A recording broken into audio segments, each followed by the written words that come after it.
thing, maybe they'd find something that they like that they didn't think they would like. And also, I know the more scientific books, the informative books, have a higher vocabulary, and they teach them reading skills that are more advanced than maybe like a storytelling book. But yeah, I would say it will push them outside their comfort zone, and maybe they'll find something they like. If we try all different kinds, they can be more familiar with the way those books are written. So good ideas. Tony, what do you think? One of my reasons was, like Jesse said, that all people have different interests. So we want to try to catch, so we keep their interest through a lot of the different students. And my other one was reading different literature also gives different aspects about different things. So it's good for us to see it in more than one way too. Very good. Very good. Everybody think about it now. How? Why should we use it? These are the ones I came up with. Because we all have different background knowledge. We need to explore our backgrounds. We all have different reading experiences and different reading abilities.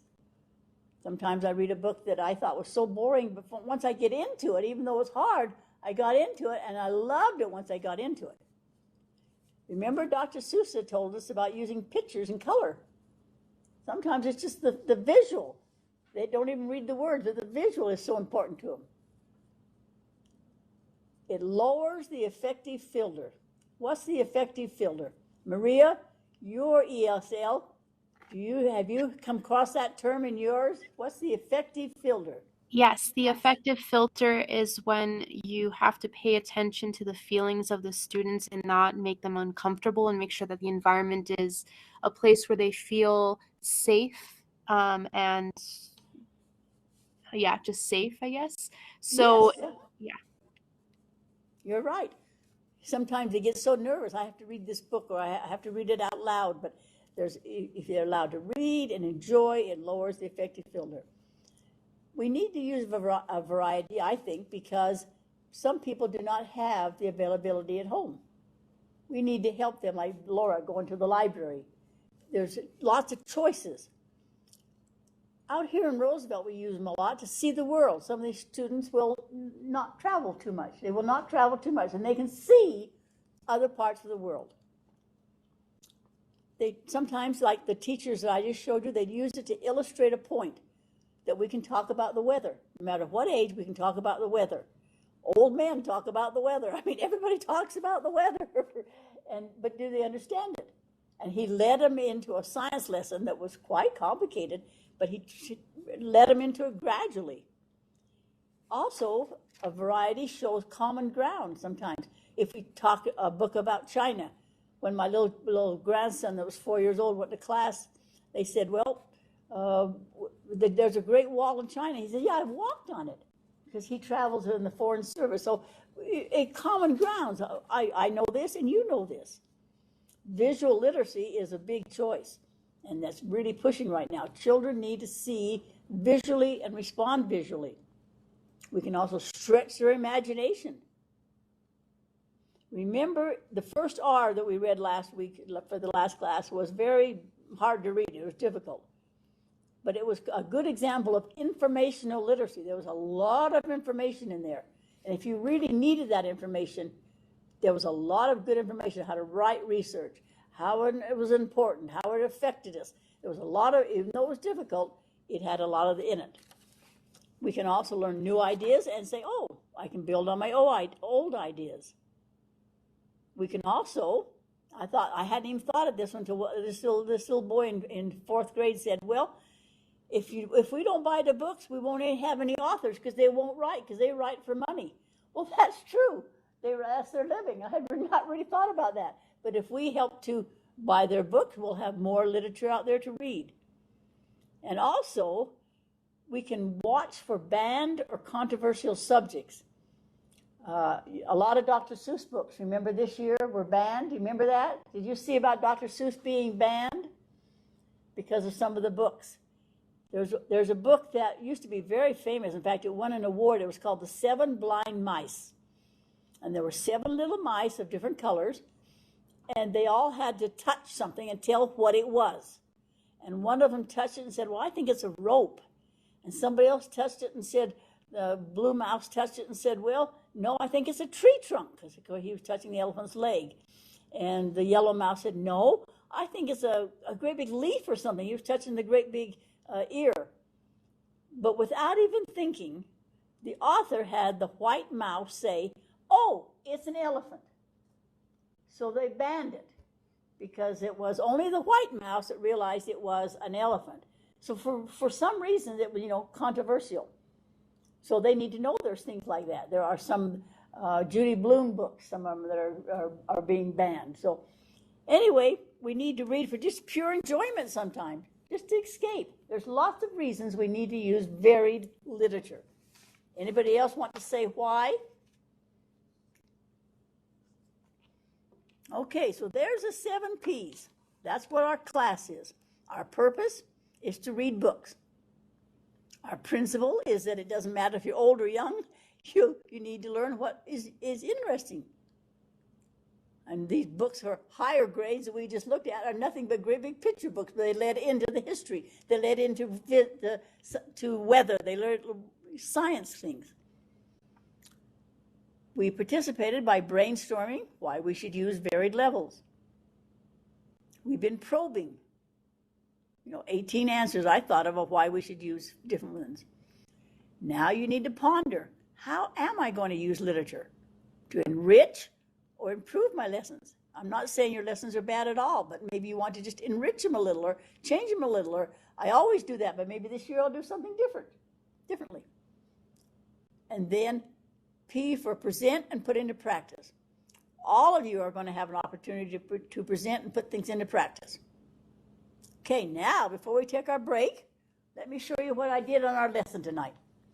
We have talked about a whole bunch of things about literature, but I put off what really is concerning you right now is, what do I have to do in this class? I know darn well you're thinking about that. What do I have to do to get an A? How much am I going to have to write? What am I going to have to do? I didn't want you to worry about it. This is not a class where you're going to worry about handouts and reading and writing big things. You're going to enjoy literature. So before we take our break, ponder this. Why? Why did I do all the above activities before the class assignments and the syllabus?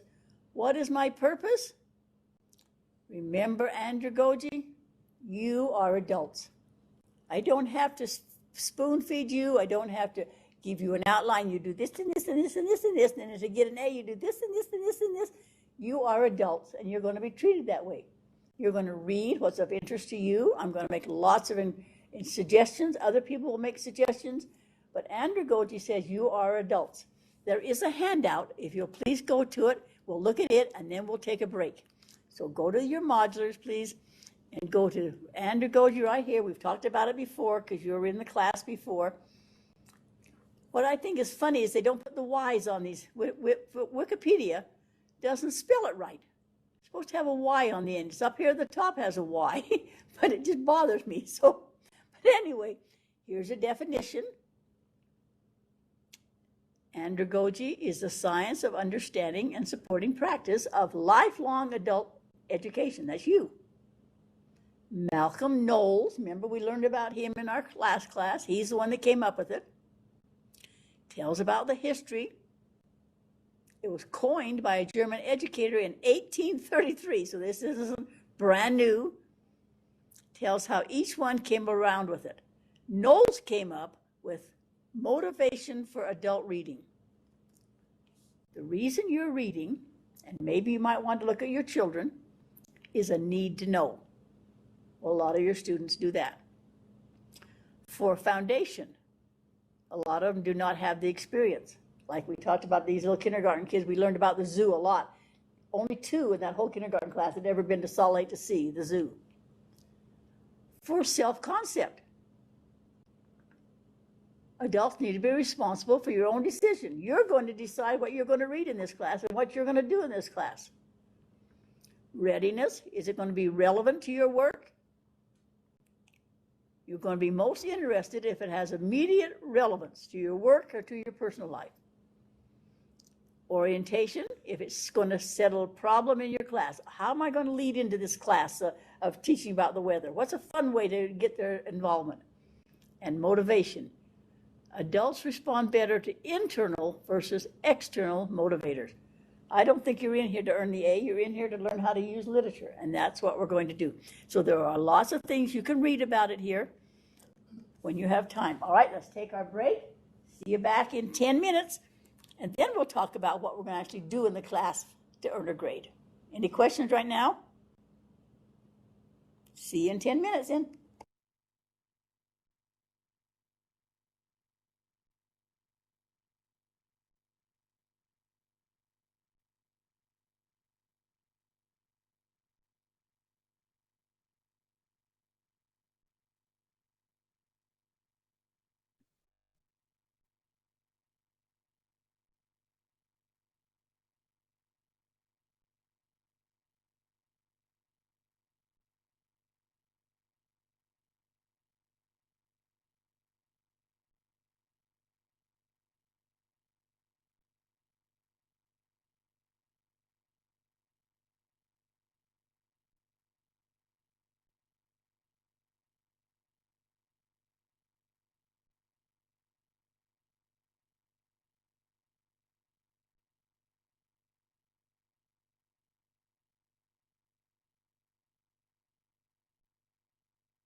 You have 3 more minutes to move around, have a drink, exercise, breathe.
All right, any comments, questions?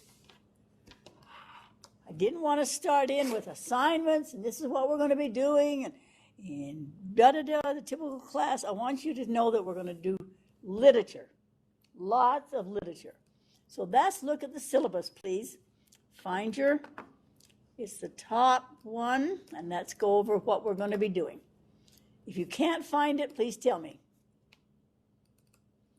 If you don't tell me, I'll assume that everybody's looking at the syllabus. There's my name, my phone number. Welcome to call me. There's the dates.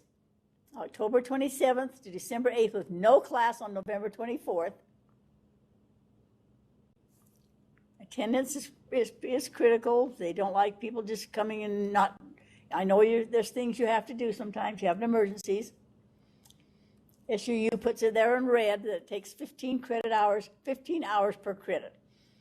We're so lucky to have these hybrid classes. We used to go take 4 years to get this degree, and now it only takes a year or a year and a half. So we're so lucky to let us have these hybrid.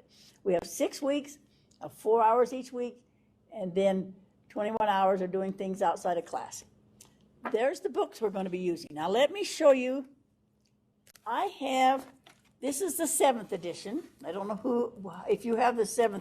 Let me move that thing back. There's the 7th edition. Speak up if you're using that one. Me. You are, okay. Laura is. This is the 6th edition. That's fine too. This is the 4th edition. I don't know what happened to my 5th one. This is what the 3rd one looks like. And this is the 2nd one. Now, one thing that I really like about the 2nd and 3rd one is they start with a whole bunch of pictures of some of the best things they like in them. So if you do find some of these around, it's your people in your class, or you might want to borrow one or buy one just to have that. But I'm going to be using the 6th and the 7th because not too many have the 7th, but I'll be using the 6th and the 7th. So that's our text. Anybody having trouble finding it or getting it? All right, let me just show you some of the other ones just for your information. This is a great book to have. It's called Literature-Based Reading Activities, written by Yope and Yope. You'll see that named a lot, husband and wife. I thought that was, but anyway, it says Hallie, but I heard it was husband and wife. But this is a good one called Literature-Based Reading Activities. Another one that's good is called Wild Things, The Joy of Reading Children's Literature as an Adult by Bruce Handy. It's a great book to have. Another one that I've really liked a lot, is Reading to Make a Difference. This is a new one that's just out, and it goes a lot along with David Sousa. Using literature to help students speak freely, think deeply, and take action. A lot of good ideas in that one. If you don't know Jim Trelease, you need to. He is the author of the Read Aloud. That his book might look like that, or it might look like this. Just lots and lots of stories, short stories that you could pick up and read in a hurry. Jim Trelease is a name you need to know, especially from middle school up. For lower grades, this is a great one. This is the 5th edition. Children's Literature in the Reading Program, Engaging Young Readers in the 21st Century. And it's other people's ideas. It's edited. It's not written by, but it's edited because they have taken other people's ideas. It's children's literature in the reading program. This is a great one if you're a math teacher or a science teacher, just like I just showed you the power of picture books in teaching math, science, and social studies from grades to pre-K to 8. The power of picture books in teaching math, science, and social studies. This came out of an action research project, not one that we had, but she was at Boston University, and she saw these big books like I was just showing you, and she said, I could use those. I could use those in teaching math, science, and social studies. So this is a great book called The Power of Picture Books in Teaching Math, Science, and Social Studies. We'll be using this one a lot. It's Teaching with Favorite Leo Leone books. It gives you ideas, lesson plans, how to do it, how to bring math into it, how to bring science into it, how to use work, how to use colors. Simple books like this. This one is only like $3 or $4, and they do it for Dr. Seuss books, Leo Leone books, creative activities. Sometimes I can't think of all the creative, fun things to do that the teacher down the hall can think of all these fun, creative things. And so sometimes I use some of these books because it's, fun to do. So those are the books, but that's our textbook. That's the required text. It's available at the bookstore, and a lot of you might be able to find it. The course objective is simply to look at a large number of award-winning books, authors, and illustrators, look at different genres, techniques. You can read the goals, the objectives, and the learning outcomes. These come from SUU. Some of the things we'll be doing, number one, is recognize and classify material, literature, including multicultural. We'll look at activities and strategies. It says we'll plan lessons, discuss genres, conduct book talks. What you're going to be doing then is you're going to read and discuss text. Each week, SUU requires that you come up with a book log. They would like by the end of the course in 6 weeks that you have 100 books in your book log. I don't care if you have 100 books in your book log. I want books that are important for you. But each week we will read, review, and share some books. And then you need to write down a book log. For example, 2 years from now, when you think, what was the name of that book that she talked about? You might want to write down the name of the person that wrote it, the title, and a little bit of summary about it. For example, The Three Princes from the Middle East. Oh, I can remember that now. It's a multicultural and had a great watercolor. I want a lesson on watercolor. I want you just to write just enough so that when you forget all about this class, you'll think, I saw that book and it was so good on watercolor, I can go back and look at my log and decide that's what I want to use. Or like Tuck Everlasting. Tuck Everlasting looks like this. It's a great book for the middle school. And I had it for years and forgot all about it. Tuck Everlasting. And I finally remembered it's modern fantasy. It was a Newbery Award winner. It had great descriptive language. And there's 3 central characters. So it taught them to look at the beginning, the middle, and the end, and what these characters did, and the rewards of never growing old. This boy never grows old. And I had forgotten I even owned it. And then finally I remembered, but if I had it written down on a book log, I would have been so much easier just to go to it and say, oh, now I remember what that book was for. It was so good, and I forgot about it. So you're going to be keeping a log of the books we read. each of you will get to do some book talks, telling us about books you've read on different years and so forth, and ideas. I'll show you that one in a minute.